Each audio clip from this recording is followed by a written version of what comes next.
Bonjour amis, c'est Au Santé, une capsule qui me tient particulièrement à cœur et c'est celle de est-ce qu'on peut manger CETO quand on a un budget limité? Pourquoi c'est important? Parce qu'évidemment, dépendamment de nos revenus, c'est pas tout le monde qui peut mettre la même quantité d'argent sur les aliments qu'ils veulent choisir. Et je pense que c'est une alimentation qui peut se faire par n'importe qui. C'est pas une question de budget, c'est une question de savoir quoi manger, quoi pas manger et avoir des petits trucs ou des petites astuces pour rendre l'alimentation CETO compatible avec un budget limité. Alors, on va y aller par plusieurs points ou plusieurs astuces. Première astuce, c'est faire un menu selon les circulaires. Alors, chaque semaine, quand vous recevez vos circulaires, vous pouvez regarder c'est quoi les viandes qui sont en rabais, c'est quoi les légumes qui sont en rabais. Et vous pouvez à ce moment-là établir un menu avec tout ce que vous pouvez acheter à rabais cette semaine-là. Alors, les viandes aussi que vous pouvez acheter, allez vers les viandes qui ne sont pas allégées ou maigres. Déjà, ces viandes-là ont tendance à coûter moins cher. Quand on regarde en comparaison de la viande hachée ultra maigre, maigre ou mi-maigre ou régulière, il y a une grosse différence au niveau du prix.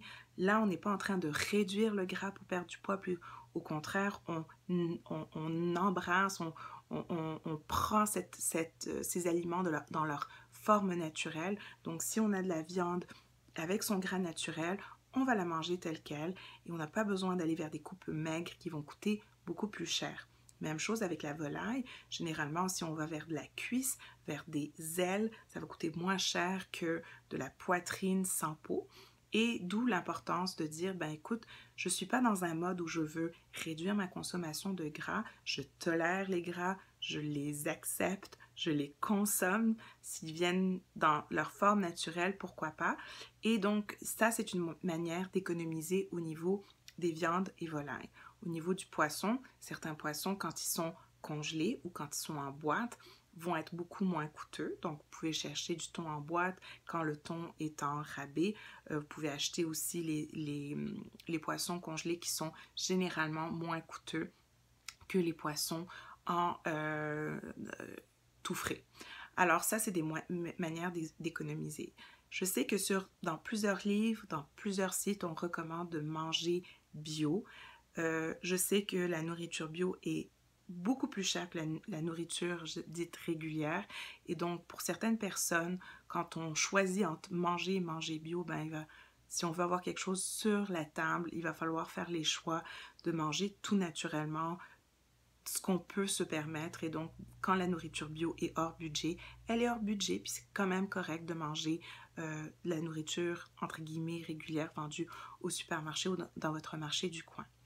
Au niveau des légumes, là encore, comme je vous ai dit, manger de la laitue, manger des concombres, manger des épinards, c'est des grosses quantités, ça coûte pas cher. D'autant plus que si c'est en rabais, il y a beaucoup de légumes qu'on peut acheter congelés qui vont aussi revenir un peu moins cher que des légumes frais. On peut les acheter en rabais puis les congeler ou les stocker. Donc ça, c'est une manière aussi de couper dans les dépenses. Autre manière de couper dans les dépenses, c'est d'acheter des grandes quantités et de les partager entre famille ou amis. Donc, il y a des magasins, ici je parle du Québec particulièrement, si vous voulez acheter de la farine d'amande, de l'acheter aux 100 grammes versus acheter 1,5 kg dans un magasin de gros, ça va vous revenir moins cher. Pouvez-vous mettre en plusieurs amis et couper le coût en vous divisant la quantité et le prix. Ça, c'est une manière aussi plus économique de manger CETO. Autre chose que je trouve aussi intéressante et qui m'a été rapportée par des patients, c'est que quand on mange CETO, on va faire des économies par tous les aliments qu'on arrêtera d'acheter ou de manger. Alors, les gens me disent, ben, écoute, là, je passe pas ma journée à grignoter, j'achète plus mes muffins à 10 heures à la cafétéria, j'ai beaucoup moins de fringales et je vais couper beaucoup dans le, entre guillemets, junk food que je mange. Donc, je vais faire des économies sur ce niveau-là et je vais investir cet argent que j'ai économisé dans des aliments qui vont coûter un peu plus cher. Mais étant donné que j'ai moins faim globalement, je vais manger moins globalement et pas dépenser des quantités astronomiques à manger toute la journée. Ça, c'est un point qui est très intéressant. L'autre point que je trouve aussi fort intéressant, c'est que les gens qui mangent une alimentation céto vont avoir un appétit réduit, éventuellement vont choisir, et je ne dis pas que le jeûne intermittent doit être fait par tout le monde, je ne dis pas que le jeûne intermittent est quelque chose que je recommande d'emblée en adoptant cette alimentation, mais si on mange juste quand on a faim et quand on n'a pas faim fréquemment dans une journée, souvent les gens vont manger 1 ou 2 repas au lieu de manger 3 repas et de collation. Donc il y a des économies dans la quantité de nourriture qu'on mange, et quand on fait un jeûne intermittent, ben c'est un peu plus économique parce que si on mange 2 repas au lieu de 3 et qu'on a éliminé nos collations, ben là, ça revient encore moins cher. Alors, je veux dire que c'est pas l'argument économique qui me pousse à recommander le jeûne intermittent. Il y a toute une vidéo qui parle du jeûne intermittent et de ses bénéfices au niveau de la santé qui sont ancrés dans la science encore là. Il n'y a rien d'ésotérique, il n'y a rien de magique. On parle de toute cette alimentation-là dans l'aspect scientifique, mais pour les gens qui choisissent de faire un jeûne intermittent 2-3 fois par semaine, ben, là encore, il y a des économies d'argent qui se font sur les repas non consommés. Alors, dernier point, beaucoup de personnes se questionnent, est-ce que c'est obligatoire pour moi d'acheter tous les substituts alimentaires qui semblent être plus coûteux? C'est sûr, aller acheter de l'érythritol, qui est un sucre recommandé, à la place de consommer du sucre de table. On parle d'un facteur du simple au double ou du simple au triple en termes de prix. Acheter de la farine d'amande au lieu de l'acheter de la farine régulière, là encore, c'est du simple au triple. Acheter des pâtes faites de fibres de konjac, c'est là encore beaucoup plus coûteux. Alors, moi, je dis que c'est pas une nécessité d'aller vers ces substituts alimentaires-là. Il y a une capsule qui parle des substituts alimentaires pour les gens qui sont intéressés, mais vous pouvez tout simplement décider que vous ne voulez pas faire du pain céto, puis c'est correct de ne pas acheter de la farine d'amande, ou de dire, ben moi, je vais prendre mes affaires sans sucre, j'ai même pas besoin d'acheter de l'érythritol, ou de dire, moi, au lieu de manger des pâtes alimentaires, même au lieu de manger des pâtes à base de konjac, je vais utiliser des zucchini et je vais les spiraliser et ça va me revenir, ça va être aussi bon et ça va me coûter moins cher.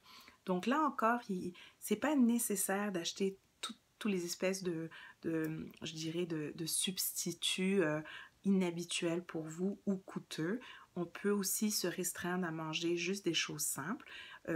Pour vous donner un exemple, pensez à tous vos repas comme étant une assiette. Dans votre assiette, il faut mettre une bonne source de protéines. Ça peut être animal, ça peut être encore là végétal. Vous cuisinez cette source de protéines-là dans des gras sains et vous mangez 1, 2, 3, plusieurs légumes de votre choix jusqu'à temps que vous n'ayez pas faim.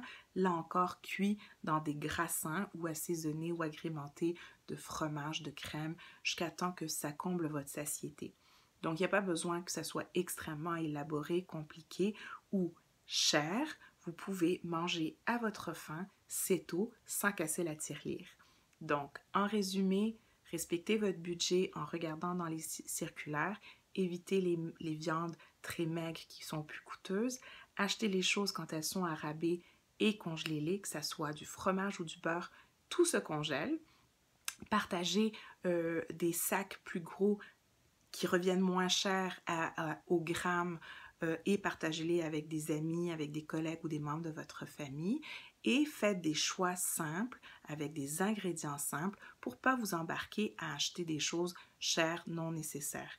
Finalement, si vous êtes céto-adapté et que vous voulez expérimenter le jeûne intermittent, ben là encore, il y a des sous à économiser sur les repas que vous n'avez pas consommés. Merci pour votre attention et bon appétit! Bye bye!